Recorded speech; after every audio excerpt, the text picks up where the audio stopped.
따라서 바울이 감옥에서 오늘 말씀을 우리가 읽을 때 미리 읽어야 될 말씀이 어디 있냐면 16장 37절 말씀이에요.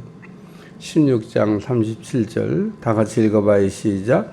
바울이 이르되 로마 사람인 우리를 죄도 정하지 아니하고 공중 앞에서 때리고 옥에 가두었다가 이제는 가만히 내보내고자 하느냐 아니라 그들이 친히 와서 우리를 데리고 나가야 하리라 한데. 아멘. 바울이 말하기를 나는 로마 사람이다 그러고 얘기한 겁니다. 난리가 났어요. 로마 사람은 함부로 때릴 수가 없습니다. 감옥에 갖다 가둘 수도 없습니다. 로마 사람이 갖고 있는 권세입니다. 그러니까 로마 사람을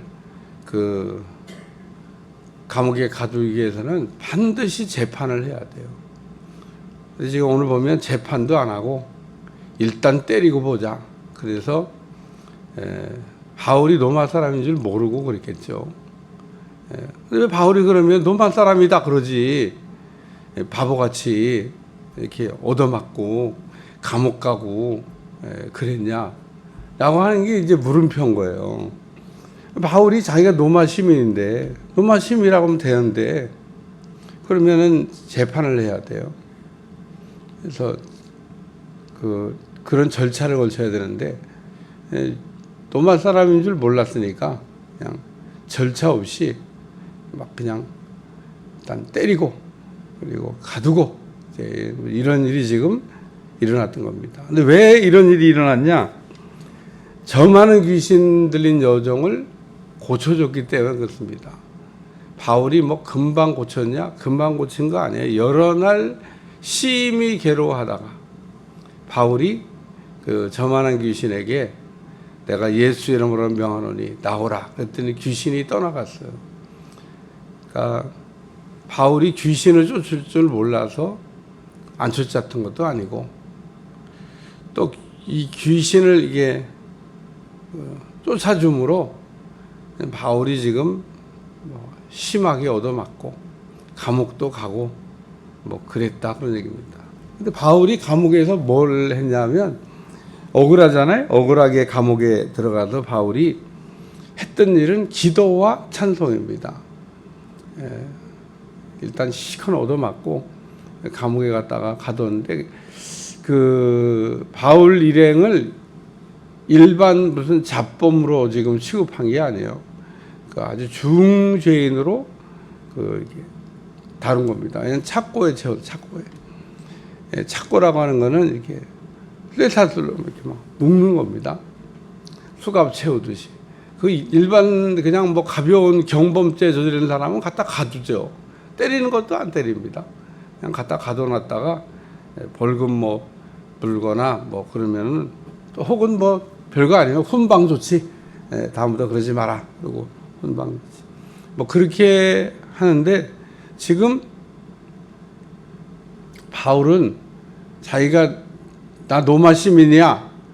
건드리지 마. 얘기 한마디 하면은 되는 거를 그 얘기를 안 해가지고 깜빡했나? 깜빡한 게 아닙니다. 바울이 자기가 나면서부터 로마 시민인데 그걸 모를 리가 있겠어요. 로마 시민이 되는 여러 가지 방법이 있습니다. 전쟁에 나가서 무슨 큰 공을 세웠다든지 그러면 종이 이제 로마 시민이 되는 경우가 있어요. 전쟁에서 혁혁한 공을 세울 때. 그래서 그 당시에는 많은 노예들이 전쟁에 나갔어요. 전쟁에 나가면 종이 자유인이 되는 거예요. 그리고 또 전쟁에서 큰 공을 세우면 뭐 로마 시민권도 주고 뭐 로마의 뭐 자유인 정도가 아니에요. 권세를 누리기도 합니다. 그래서 많은 종들이 뭐 자원에서 막 전쟁만 나갔다 오면은 거기에 따른 혜택이 있으니까 이런 뭐 방법에 의해서 로마 시민이 되는 경우가 있어요. 또 하나는 돈 주고 사는 겁니다. 뭐 매간매직인 거죠. 로마 시민권을 돈만 많이 주면은 로마 시민이 되기도 했어요. 그 다음에는 출생으로 인한 로마 시민이 있습니다. 아버지 어머니가 로마 시민이야. 그럼 자녀들도 뭐 태어나면 자동으로 그 로마 시민이 된 겁니다. 바울의 그 부모도 유대인이었을 건데 이거 어떻게 그러면 로마 시민권을 취득했을까? 전쟁 나갔나? 뭐 그런 건 아닌 것 같고 돈을 주고 산 것 같아요. 돈. 그러니까 어쨌든 뭐 아버지 부모가 그 로마 시민이었기 때문에 시민권을 취득한 사람이었기 때문에 자동적으로 바울도 로마 시민이에요. 바울은 로마 시민권을 갖고 있는 사람입니다. 뒤로 넘어가다 보면 바울이 내가 로마 시민이다 그래가지고 재판을 로마로 가서 이게 받으려고. 그래서 왜 바울이 나는 로마 시민이다 쓰지 않던 건데를 썼을까? 거기에도 이유가 있어요. 오늘 여기 본문에 보면은 우리가 읽다가 이렇게 놓치지 말아야 될 게 왜 자기에게 그런 권한이 있었는데 쓰지 않고 얻어맞고 감옥 가고 또 여기까지 이런 지경에 이르기까지 바울이 했을까? 어제는 제가 이 저만한 귀신 들리는 축기 사역하는 걸 놓고 왜 바울이 고칠 능력이 있는데 안 고쳤을까? 뭘 여러 날 동안 그 일로 인해서 심히 괴로워했을까? 보니까 뭐 축기하는 방법을 너무 잘 알고 있어요. 축기하는 거에 대한 전문가입니다. 귀신 쫓는 거를 잘하던 바울이 왜 귀신을 뭐 쫓을 줄 몰라서 그런 것도 아니고 축기할 능력이 있는데 능력을 왜 안 썼을까? 답은 아주 간단합니다. 바울은 모든 것을 판단하고 분별할 때 기준이 뭐냐면 복음을 위하여, 예수님을 위하여. 이게 예수님을 위하여가 되냐? 그러면은 바울은 그 길을 택했다는 겁니다. 오늘 우리가 살아가면서 삶의 기준이 한 가지 있어야 되는데 이게 예수님을 위하여인가? 이렇게 한번 물어보면 답 정리가 잘 될 때가 있습니다. 우리가 어떤 일을 뭐 할 수 있냐 할 수 없냐 이게 중요한 게 아니고 내가 뭐 고기를 먹을 수 있는데 이게 중요한 게 아닌 겁니다. 고기 먹을 수 있죠. 자신의 믿음으로 뭐 우상의 제물인데 뭐 먹으면 뭐가 문제가 되겠어요. 우상의 제물이라 할지라도 꺼리낌이 없으면 먹어도 돼요. 근데 믿음이 약한 사람은 먹는데 막 목에 뭐가 걸릴 것처럼 불안해요. 그럼 먹으면 안 돼요. 그러면 반드시 그 먹는 음식과 더불어서 영적 문제가 발생해요. 그러니까 뭐 믿음 좋은 사람, 아무런 근데 바울이 때로는 먹을 수 있는데도 안 먹을 수 있다고 얘기를 했습니다. 왜 그랬냐? 덕을 세우려고. 그래서 오늘 우리는 할 수 있다고 다 하는 게 아니고 이게 예수님을 위하여인가? 이게 덕을 세우는 기준입니다. 항상 우리는 말을 할 수 있지만 말을 해야 되나 안 해야 되나? 덕이 되나 덕이 안 되나? 이 생각을 우리가 하면서 이게 정리를 해야 된다 그런 얘기입니다. 우리는 그냥 말이면 다 말이라고 이렇게 생각을 해요. 말은 했는데 말이 안 되는 말이 있습니다. 그게 뭐냐? 은혜스럽지 않은 말, 덕스럽지 않는 날, 또 이런 말들이 있어요. 그러니까 오늘 우리는 말을 할 때도 말을 이렇게 잘해야 되는 겁니다. 가끔 가다가 이런 우리가 기준을 잃어버리고 우리가 살 때가 많아요. 어제도 권위에 대한 설교를 했는데 우리는 권위에 순복하는 법을 배워야 된다. 하나님이 세우는 권위를 우리가 무시하거나 하나님이 세우는 권위를 우리가 흐트러뜨리면 그것도 또 역시 하나님의 권위에 도전하는 것과 같은 거예요. 그러니까 우리는 교회 안에서 믿음 생활을 할 때 나이에 크고 나이에 많고 적음을 보는 게 아니라 하나님이 세워놓은 권위들이 어떤 거냐. 그러니까 우리가 순장이 되고 순원이 되면 순원은 아무리 자기가 무슨 나이가 많고 뭐가 많아도 나에게 맡겨진 나를 치리하는 순장의 말에 그냥 잘 따르고 아멘도 잘하고 순종도 잘하고 권위에 순복하는 법을 배우는 거죠. 교회 안에서는 권위들이 있는데 권위. 그러니까 바울이 지금 얻어맞으면서도 지금 이렇게 아무 이야기를 하지 않은 것은 덕을 세우기 위해서, 하나님의 영광을 위해서 바울이 지금 이렇게 했다라고 하는 걸 알 수가 있습니다. 두 번째는 바울의 찬송입니다. 바울이 감옥에서 했던 일은 하나님을 찬송하니 죄수들이 듣더라. 바울이 감옥에 갇혀서 만약에 억울하다고 생각했으면은 찬송이 안 나옵니다. 근데 우리가 이 감사한 마음이 넘쳐날 때 찬송이 나오는 찬송. 그러니까 우리가 처한 어떤 현실을 우리가 감사로 받으면 이 바울처럼 찬송을 부를 수 있다는 거. 내게 처한 현실을 믿음으로 받는 게 그게 믿음이에요. 내가 막 어려운 일을 만났는데 이런 마귀 새끼들 때문에 내가 이런 일을 당했다. 물론 마귀가 역사에서 그럴 수 있습니다. 그래도 오늘 우리가 늘 살아가면서 찬송을 부를 때, 요나가 물고기 뱃속에 들어갔는데 부르짖어 감사했다고 성경에 기록하고 있습니다. 아니, 물고기 뱃속에 들어가는데 무슨 기도가 나오고 무슨 감사가 나오냐. 요나는 그랬어요. 요나는 물고기 뱃속에 들어갔는데 부르짖어 기도하고 감사하며 기도했다. 다니엘도 마찬가지예요.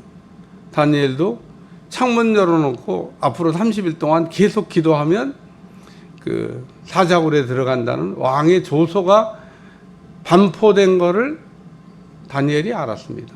그리고 그게 지금 반포된지도 다니엘은 알고 있었습니다. 자기를 잡아넣으려고 마귀 새끼들이 아주 그런 못된 일을 꾸며가지고 창문 열어놓고 계속 기도하면 사자굴에 들어간다 라고 하는 걸 알고도 다니엘이 감사하며 하나님 앞에 기도했더니 우리가 안 대로 다니엘이 사자굴 속에서 죽지 않고 살아나왔다 라고 하는 겁니다. 바울도 오늘 이 감옥에 들어갔는데 하나님을 찬양했다. 죄수들이 들었다. 죄수들이 아마 바울과 실라 일행을 보고 별난 사람들 다 있다. 야, 왜 귀신은 쫓아가지고 다 들었을 거 아니에요. 왜 귀신은 그냥 냅두지 그걸 쫓아가지고 저렇게 시큰 얻어 터지고 감옥까지 좀 왔냐. 그리고 죄수들이 근데 또 찬양이 나와. 입에서 노래가 나와. 찬양이 아니지. 이 사람들은 노래밖에 모르. 노래가 나와. 노래가. 아마 그랬을 겁니다. 근데 신기한 거는 바울의 이 찬양으로 옥문이 열렸다는 거예요. 오늘 우리가 찬양을 우리가 부르면 마음문도 열리고 옥문도 열리고 우리 인생에 묶인 문들이 열어지게 될 줄로 믿습니다. 그러니까 바울이 이 찬양의 능력도 다윗처럼 알고 있었다 그런 얘기입니다. 바울은 모르는 게 없어요. 모르는 게. 여러분, 바울은 모르는 게 없습니다. 언제 우리의 영적인 부분이 이렇게 확 지각이 열리는가 하면 바울처럼 예수님을 이렇게 만날 때 영적 지각이 확 열립니다. 우리가 왜 예수님을 만나야 되지? 영적 지각이 열리기 위해서 우리가 알아야 되는데 알지 못하는 게 참 무식한 거예요. 신령한 세계에 대해서. 바울이 고린도 교회 갔을 때 이런 얘기를 합니다. 내가 3층 천에 올라갔다 왔다. 그러니까 예수님만 단순히 만나는 체험을 했던 게 아닙니다. 바울은 기도를 깊이 있게 할 줄 아는 사람이고 입신했다 그런 얘기입니다. 정말 3층 천의 구조로 되어 있습니다. 우리가 입신해서 이렇게 천국을 올라가 보면 3층 천의 구조로 되어 있어요. 그게 옛날 무슨 이야기가 아니에요. 3층 천이라는 그 표현이 무슨 그냥 얘기가 아닙니다. 그건 갔다 온 사람만이 얘기할 수 있는 얘기예요. 정말 3층천을 갑니다. 우주가 1층 천, 2층 천, 3층 천 이렇게 되어 있어요. 그래서 그 1층 천을 지나 2층 천을 지나 3층 천으로 거기 하나님이 계십니다. 근데 그 3층 천까지는요 거리가 너무너무 멀어. 우리가 그 보이저라고 하는 그 우주선을 그냥 계속 가게 했는데 끝이 없어. 어딘지도 몰라. 지금도 계속 가고 있습니다. 끝까지 가보라고 가봤는데 얘가 가다가 어떻게 엔진이 꺼졌어. 끝까지 갈 수가 없어. 얼마나 우주가 거기를 천사들은 슉 한번 갔다가 슉 한번. 이야 여러분 그 먼 거리를 천사가 슉 한번 갔다가 슉 한번 그렇게 빨리 갔다 빨리 옵니다. 그러니까 오늘 그 바울이 찬양의 능력을 알고 있었다. 누구처럼? 다윗처럼. 찬양을 부르면 어떤 일이 일어나는지. 그래서 여러분이 찬양을 이게 모르고 부르는 것보다 알고 부르는 여러분들이 되시기를 축원합니다. 세 번째는 간수의 구원입니다. 간수가 물어봤는데 생각하라고 제가 한번 이게 질문을 던지는 거예요. 자기가 지금 죽게 생겼어요. 응? 죄수들이 다 도망가가지고 죽게 생긴 겁니다. 그래서 왜 그러면 뭐 아무리 죽게 생겼다 그래도 뭐 진짜 칼을 들어서 자결까지 하려고 그래. 오늘날도 보면 공무원들이 가끔 가다가 뭐 사고 치면 그냥 죽어버리잖아요. 그냥 그래야 연금이라도 나오고 그래야 남은 식구들이라도 사니까. 자기가 문제가 생기면 연금도 안 나오고 문제가 되니까. 근데 죽어도 연금은 나오나 봐요. 그래서 죽으면 덮어버리니까. 죽으면 더 이상 그 당사자가 죽었는데 뭐 어떻게 해. 그러니까 그러면 그 뭐라고 하더라. 그냥 어쨌든 그냥 재판 끝이야. 못해. 그래서 거기서 그냥 더 이상의 재판을 못 합니다. 이 간수도 아마 뭐 그 당시에도 그랬는지 어쨌든 죽으려고 그랬는데 바울이 우리 안 도망갔다고. 그래서 간수가 깜짝 놀란 겁니다. 죄인들은 감옥에 갇혔다가 이게 옥문이 열리면 다 도망가는데 이 사람들은 안 도망간 겁니다. 그래서 이 간수가 물어봐요. 내가 어떻게 해야 구원을 받으리까? 이 말을 다른 말로 표현하면 이런 겁니다. 내가 살 길이 어디에 있습니까? 그렇게 얘기한 거예요. 이 사람이 지금 문제는 지금 이 감옥의 그 상황이 복잡하게 지금 된 겁니다. 옥문이 열리고 물론 죄수들은 안 도망갔으니까 책임은 안 묻겠지만 뭐 간수가 감옥을 부신 건 아니지만 어쨌든 뭐 이런 사건을 인해 가지고 내가 어떻게 해야 구원을 받을까 물었더니 주 예수를 믿으라. 그리하면 너와 내 집이 구원함을 받는다. 그래서 이 간수가 바울 일행을 데려다가 잘 씻어주고 치료해주고 또 음식 대접하고 또 그리고 자기와 자기 식구들이 다 예수님을 믿고 이제 뭐 그랬다 그런 얘기입니다. 여기 마지막 절 34절 다 같이 읽겠습니다. 시작. 그들을 데리고 자기 집에 올라가서 음식을 차려주고 그와 그의 온 집이 하나님을 믿음으로 크게 기뻐하니라. 그래서 바울이 그래서 이 감옥에서 복음을 전하고 간수의 가족을 다 구원했다 그런 얘기입니다.